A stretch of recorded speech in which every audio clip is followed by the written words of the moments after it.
Welcome back to the Unedited Me podcast. I'm Sabrina, your host, and I'm here with my husband as my special guest tonight. Hi, everyone. I'm Oliver. And tonight we're just bringing you into our living room. This is what we do every night when we put our son to sleep. We just chill here, we sit, we chat, and we process through what we've been going through. And so tonight we're going to be processing through with you here with us, everything that happened with us receiving a word from Shawn Bolz. What do you remember about your first experience seeing Shawn Bolz? Oh my gosh. I still can picture him walking in and feeling like the electricity in the air because we didn't know him at all. We had no clue who he was, but everyone that we crossed paths or talked about him were saying, oh, it's this prophetic guy. He's incredible. He's this, he's that, but he's so humble. And then he walks in and I just see him. And right away I'm like, okay, he just looks like a nerd. that was my thoughts. He's just a nerd. Let's see what this guy's about. Like I was super analytic and like analyzing his words. And then the more he was talking, the more I was analyzing. I really felt for it. He was good. He was good. He was simple, relatable. I grew up with nerds. I grew up with gamers and all that, and he's like uber gamer. That guy is all about gaming and like nerdy stuff. So I related a lot with how he was. So yeah, I really fell for the persona that he was showing. Interesting. I had never heard about Shawn. So I remember when we went and sat down, like I was just more like just overall enthralled and ecstatic that somebody was talking about the prophetic aspects of our faith and of our charismatic walk. I was just like, just so enjoying what he was saying. I just started to feel this like sense of excitement building up inside of me. And I don't know about you, but like throughout our time at BSSM, I personally didn't feel a lot of like the overwhelming emotion, like the feeling drunk in the spirit, anything like that. It was quite rare that I felt that while we were at school. And I had felt that before, but I certainly felt like as I was listening to him, I felt like this feeling of like overwhelmed, this feeling of utopia kind of come onto me.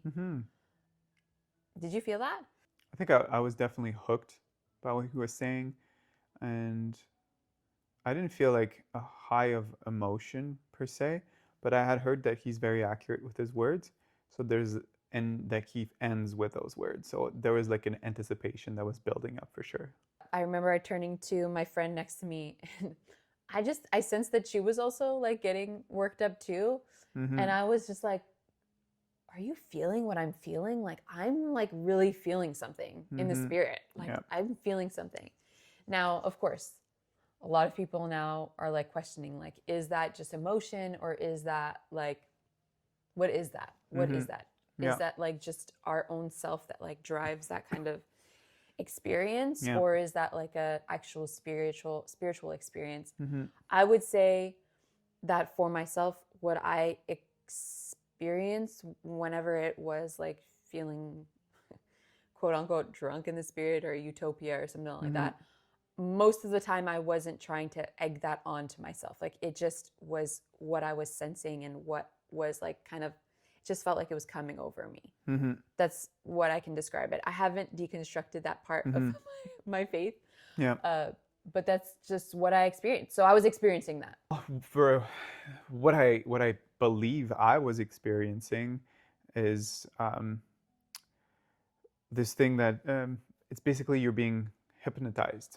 Oh. Yeah, that's what my impression is, because we have emotions, we have hormones, and our brain creates stories and creates things that, because the buildup of everything that I've heard of him, just prior, the same day, what I heard prior, that he was so prophetic, that he was this, and it was so accurate, that there was this buildup, and the way he was preaching was very relatable, and it was like very connective, and it just felt like it was a momentum slowly leading to up to that, and I felt like I was being, it's like some sort of hip hypnotic, like he's building it up to the point so that you're hooked and you get the word, and you're like, it just hits you. And there's a scientific word for that, and I believe that everyone was experiencing that.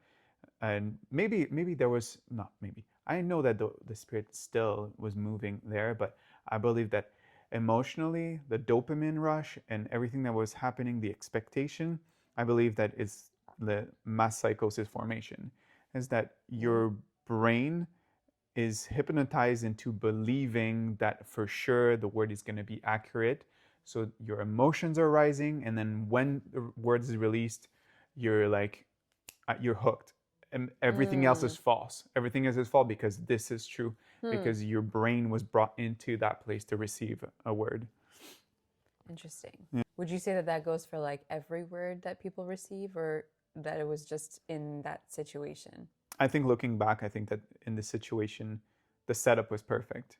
Okay. He's unknown. He's just, people don't really know about him that much. He's just like a new coming up star in the charismatic movement. Because I think Bethel didn't have them under their not until 2016 covering, yeah. Right? And so this was 2015. In 2015. Yeah, it was just before. I remember he just started giving words at that point. He was like, "Well, I'm done speaking, and I got words for people before. The Lord gave me words." Yeah.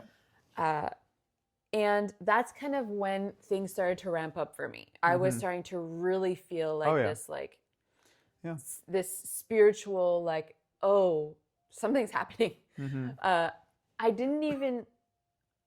not that I was like, I want a word from him.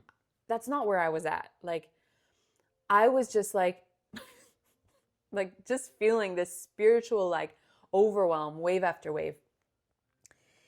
And I just sensed, I almost like just sensed in my spirit, I sensed inside of me that we were just going to get a word. Like I just sensed like, oh, it's obvious we're going to get a word.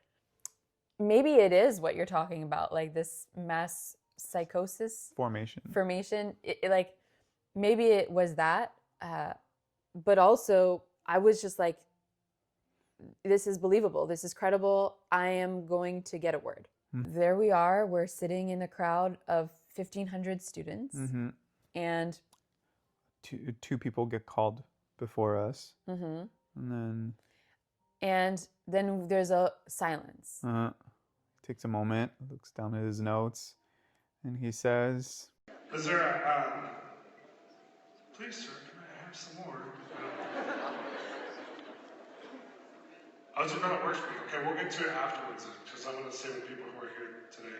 Oliver, who wants some more. Oliver from Quebec. Oh my God!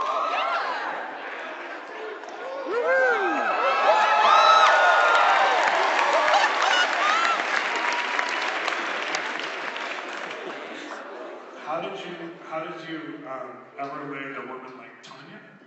Is that Tanya? Is that somebody in your life? Sabrina. I was close. And you speak French, right?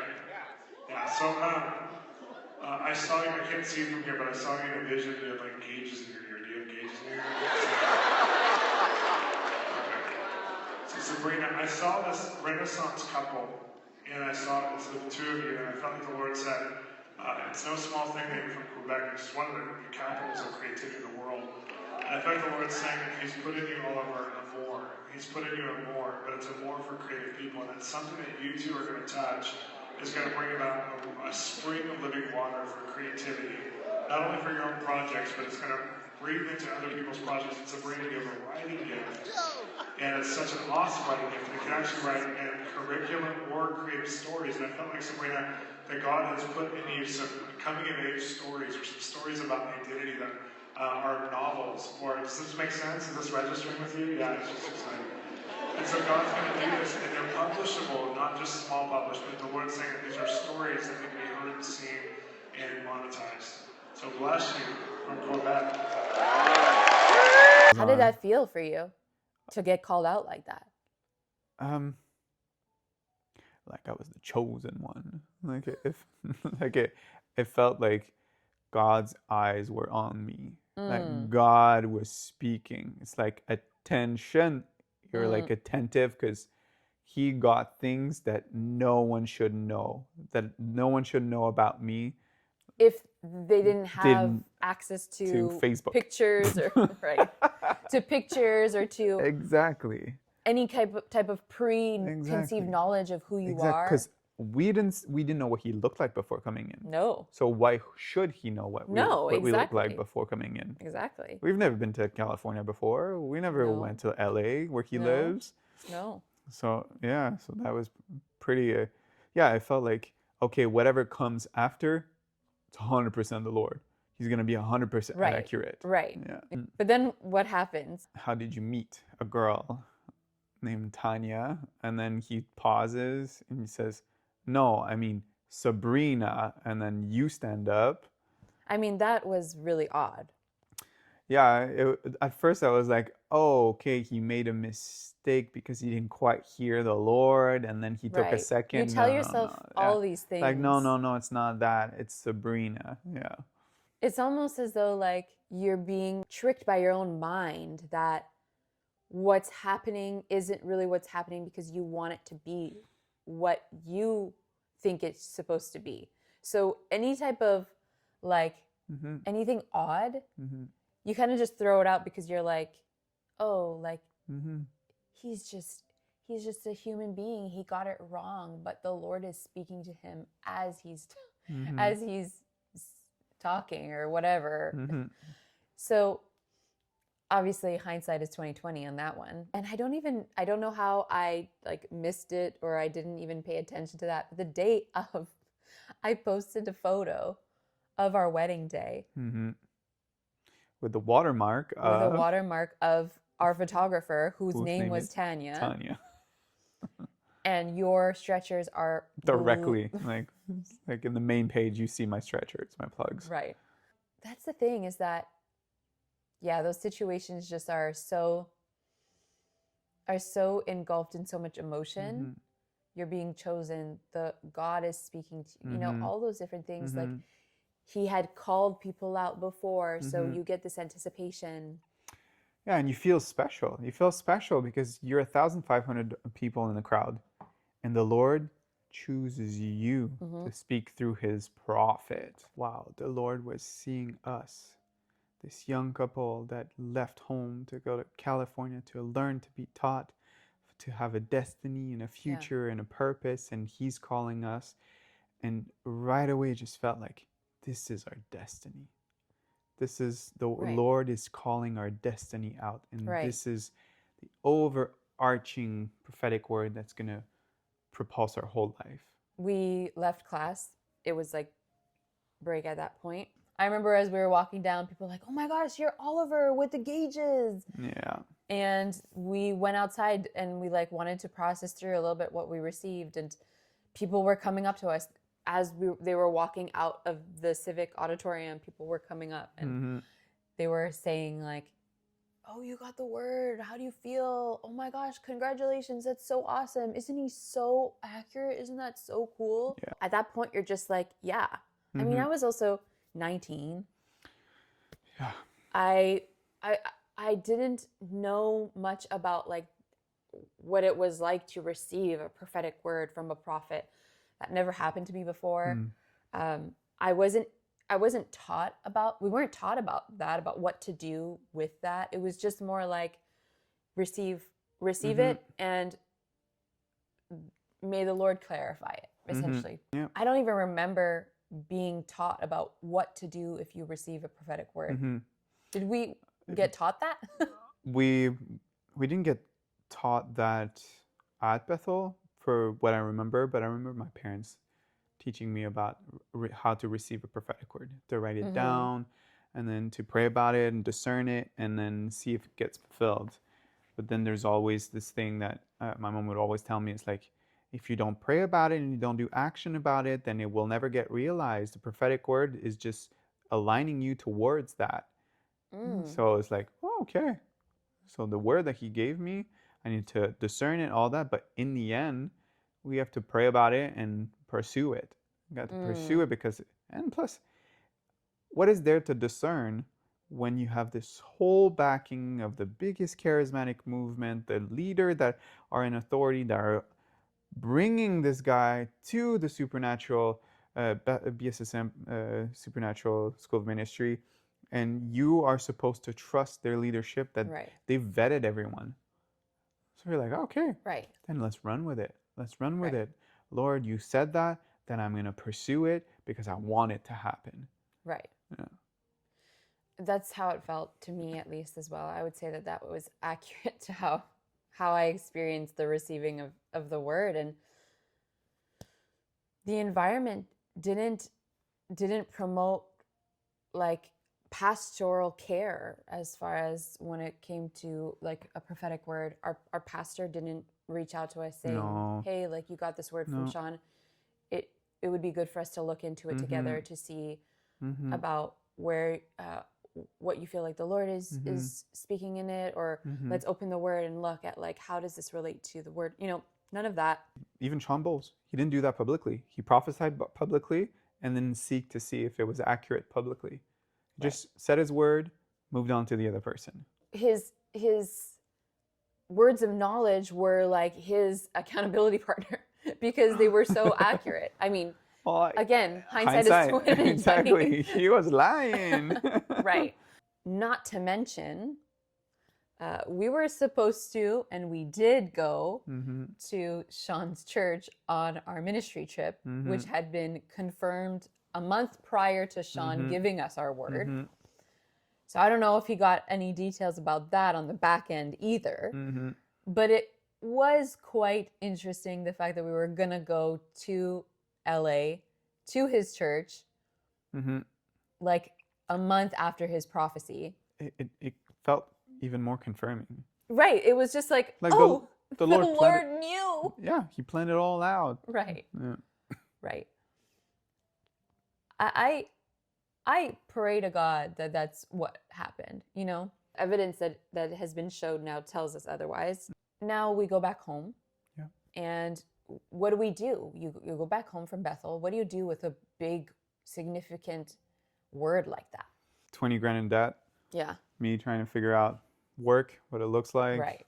Finding weird, odd jobs. I was having a hard time finding work. The church pastor that we had, he had a good friend that would come in from out of town and would preach. And so there was an event that he was going to be coming and doing. And you didn't come to that event, but I went. You were working that night, I remember. And I went to that event, and I was particularly down that night. I was not feeling good at all. I remember just like feeling really depressed is the best way to say it. And he comes and starts talking about creativity. And I'm excited because I'm like, oh, like, I love creativity. I'm like, every time somebody talked about creativity, it was like, oh, this is for me. I'm a creative, and this is everything that I want to eat up, and I want to do my whole life all about this, which is so interesting. Like, I see things so differently now, like when it comes to people coming and speaking and stuff like that. Like, I'm not looking for a speaker to speak on creativity. I'm looking for a speaker to like talk about the Eucharist, for example. Yeah. Like, I want to talk about like theological topics that are really interesting to me, not about like worldly things like creativity or business or stuff like that. Like, I want to talk about like the Bible. Yeah. As soon as he's done speaking, he beelines towards me. And I thought that was kind of like odd, but he beelines towards me, and I was still like not feeling super great. And so the fact that he came to me, I was like, oh, like, is he going to give me a word? But instead of giving me a word specifically, he goes a little something like this. I'm so happy you're here tonight. I was hoping you'd be here. And I'm like taken aback because this is like a speaker that I didn't really have much connection with, but I knew it's like speakers are looked up as like, oh, it's like a speaker. It's like you're just an average human sheep in the flock, but a speaker is like up there. So I was like, oh, like he wanted to see me. That's odd and exciting. And he goes, I was texting with Shawn today, Shawn Bolz, and I was telling him that I was in Quebec. And he said, oh, if you see that couple, or if you see Sabrina, tell her that the word that I gave her at Bethel is for now, or is for this season. Oh my gosh, all of this hell is going to be over soon. I was like, let's go. We're going to do it. I'm going to make this happen somehow. Very, very much lacking a lot of wisdom on how to go about all of this. Our pastor at the time didn't counsel me or us about that word and about what that meant and how to put that into action. I can't even believe this happened. Like, genuinely, I can't believe we got 3 words from this guy, or 3 words from this guy. Yeah. Like, it's just silly at this point. We're at another church at this point. We find out that they're inviting Shawn Bolz to their conference event. Right. And he's going to be here in Quebec, in Montreal, right, and in Quebec City. That's where things were a little odd, because in Quebec City, that's where he calls you out. But we're not there. We're not there. It's like 3 hours away from us. Yeah. And then the night of, or the day after, someone messages me on Facebook and tells me that Shawn Bolz called your birthday out. He said, Oliver, 18th of September, 1991. Yeah. So I'm like, that's me. That's Uber. That's crazy. Right. I need to get that word. Did he release the word? No, he didn't. But he said that you can reach out to him on Instagram. So I messaged him on Instagram. He said, Lord has the key to your beloved's heart. To me, that was super exciting, because my business name was Beloved's Key. And I had just created that business. It was just starting to take its place, because I was starting to get into makeup artistry and all of that. And I was really excited that he confirmed that. It really ignited something within our couple, where we just wanted to make these things happen. The fact that he got my business name, the fact that he said that we were going to see that word that he gave us at Bethel come to pass in that season. Like, it was all really igniting for us. Yeah. It felt like the pressure was on, that it's happening now. It's not a future thing. Right. It's not when we're older that it has to happen now. And then that just put the pressure on you to create, and put pressure on me to provide. And I wasn't able to provide with the work I had. And so you had to work, and you had your YouTube channel, and you were trying to do your business. Yeah. You made business cards. And then we were struggling with our finances, trying to pay our debts off. We were trying to figure out a way out. And that was taking a toll on our couple. Oh, yeah. Big time, because we weren't able to fund the dream of being a creative couple and building that whole thing that we wanted to do. And the Lord, through all of that, he blessed us financially. Like, he gave me miraculously. Like, it was just perfect, the job of being a barber. And we started making some money. I started building my career, and then you started building my career on Instagram. You started being like really proficient with Instagram and doing sponsorship. It started getting really big, and then after 6 months of being a barber, we wanted to get closer, because you started working there first at the barber shop, and then we wanted to live nearby. And then this perfect apartment comes on. We buy this apartment. Life goes on. And then still pressure financially, because I was getting a lot of money taken out by the business owners there. They were taking like 56% of what I was making. So you were telling me, you need to get out of there. You need to get out of there. You need to work for imagine how much money you would be able to make if you were your own business owner and we were a business owner. And it's like this whole talk of like, let's be business owner, let's be business owner. That was like really big at that time. Right. And again, all with this overarching, this word over our life. We got that first word in 2015, the second word late 2015, and the third in 2016. But when you became a barber, it wasn't until 2018. I was 2017 in September. Yeah. That's when I first started doing that. Right. And then I became an actual barber in January. And then, yeah. And then things just started moving towards what we felt like was the beginning of this word coming to pass. But it was really honestly like us like having to kind of pull at all of our strings and make it happen or make something happen. And then we create this whole branding around all of that. And like, that's it. We're starting our spring well of creativity. I think that the Lord was so gracious with us because even though we really actively pushed for all of these things to happen, the Lord still came and was so generous with clients for you, clients for me, with people interested in our space, interested in what we were doing and using our space. But it always felt like there was something that wasn't clicking. We thought we were doing the right thing. We genuinely thought we were doing the right thing. And he used that because he knew that we were going to learn a lot of valuable lessons in that process. And we did.